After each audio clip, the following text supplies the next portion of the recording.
जय माँ काली भक्तों, आप सभी पर अम्मा महाकाली की कृपा बनी रहे। आप सभी स्वस्थ प्रसन्न हैं भक्तों। शारदीय नवरात्र 2025 की शुरुआत 22 सितंबर 2025 से हो रही है और इसका समापन 1 अक्टूबर 2025 को हो रहा है। माँ दुर्गा हाथी पर सवार होकर पृथ्वी पर अपने भक्तों से मिलने आ रही हैं, दर्शन देने आ रही हैं, जो कि सुबह ही सुबह है। घट स्थापना का मुहूर्त सुबह 6:09 से आरंभ हो रहा है भक्तों और 8:06 पर समाप्त हो रहा है गुरु अनुसार। अगर इस समय ना कर पाएँ आप घट स्थापना तो दूसरा उत्तम शुभ मुहूर्त है भक्तों, सुबह 9:11 से 10:43 तक का। इसमें आप कर सकते हैं घट स्थापना, फिर भी नहीं कर पा रहे हैं, बिजी शेड्यूल है आपका, तो तीसरा शुभ मुहूर्त है भक्तों 11:49 से दोपहर 12:38 तक का है। इसमें आप घट स्थापना कर सकते हैं। अब भक्तों आपको बताती हूँ कि कौन सा अध्याय दुर्गा सप्तशती का क्या फल देता है और किस लिए करना चाहिए आपको। पहला अध्याय भक्तों समस्त चिंताओं को दूर करने के लिए होता है। दूसरा अध्याय और तीसरा अध्याय हर प्रकार के विवाद, मुकदमेबाजी में, वाद विवाद में सफलता पाने के लिए, शत्रुओं से छुटकारा पाने के लिए दूसरा अध्याय और तीसरा अध्याय पढ़ते हैं लोग। चौथा अध्याय भक्तों माँ दुर्गा के दर्शन का सौभाग्य पाने के लिए पढ़ा जाता है। माँ काली माँ दुर्गा की भक्ति पाने के लिए भी चौथा अध्याय लोग पढ़ते हैं।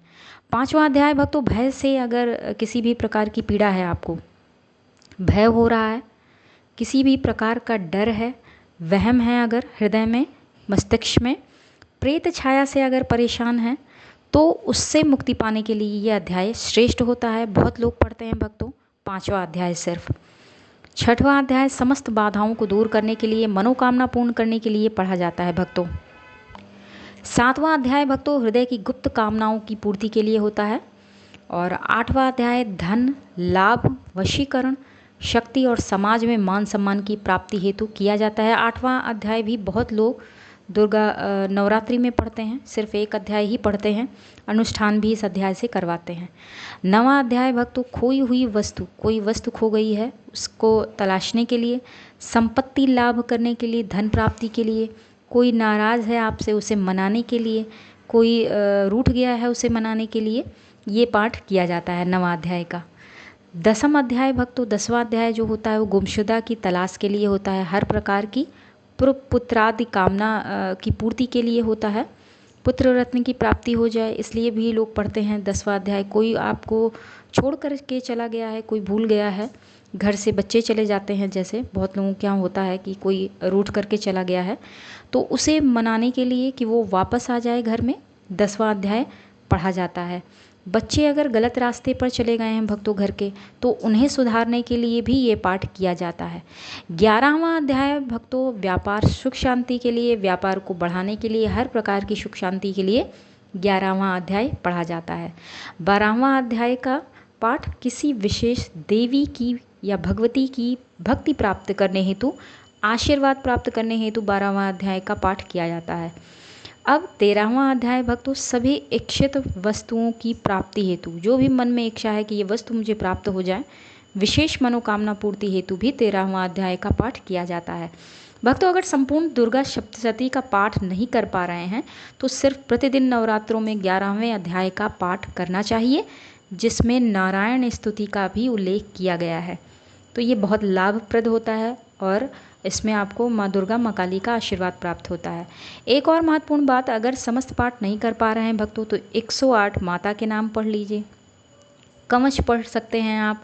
सिर्फ चौथे अध्याय को भी बहुत लोग पढ़ते हैं, तो भी ये होता है भक्तों कि आपको संपूर्ण जो दुर्गा सप्तशती है उसका फल प्राप्त होता है सिर्फ चौथे अध्याय का पाठ करने से।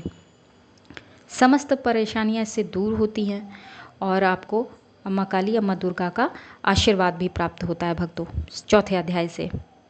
अब बताती हूँ भक्तों आपको कि ऋषि मार्कंडे अनुसार दुर्गा सप्तशती के पाठ की सर्वोत्तम विधि कि कौन सा पाठ किस किस दिन पढ़ना चाहिए आपको। तो पहले दिन अध्याय 1 का पाठ करें आप, और दूसरे दिन आप दूसरे और तीसरे अध्याय का पाठ कर सकते हैं। तीसरे दिन आपको अध्याय 4 का पाठ करना चाहिए। चौथे दिन अध्याय आपको 5, 6, 7, 8 का पाठ करना चाहिए। पाँचवें दिन अध्याय 9 और 10 का पाठ करना चाहिए। छठे दिन आपको अध्याय 11 का पाठ करना चाहिए।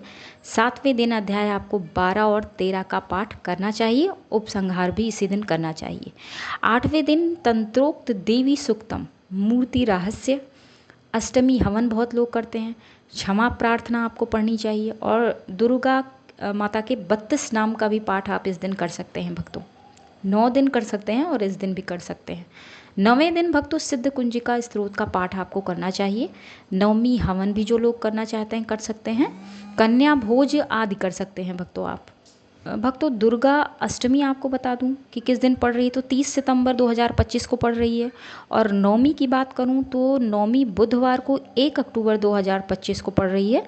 अष्टमी तिथि प्रारंभ हो रही है आपकी 29 सितंबर शाम 4:31 पर और महानवमी तिथि प्रारंभ हो रही है 30 सितंबर शाम 6:06 पर। नवमी तिथि समाप्त हो रही है भक्तों 1 अक्टूबर रात 7:01 तक है। आप इसमें कर सकते हैं हवन, दर्शन कर सकते हैं माता का। तो अब अपनी बातों को यहीं विराम देती हूँ भक्तों। धन्यवाद भक्तों।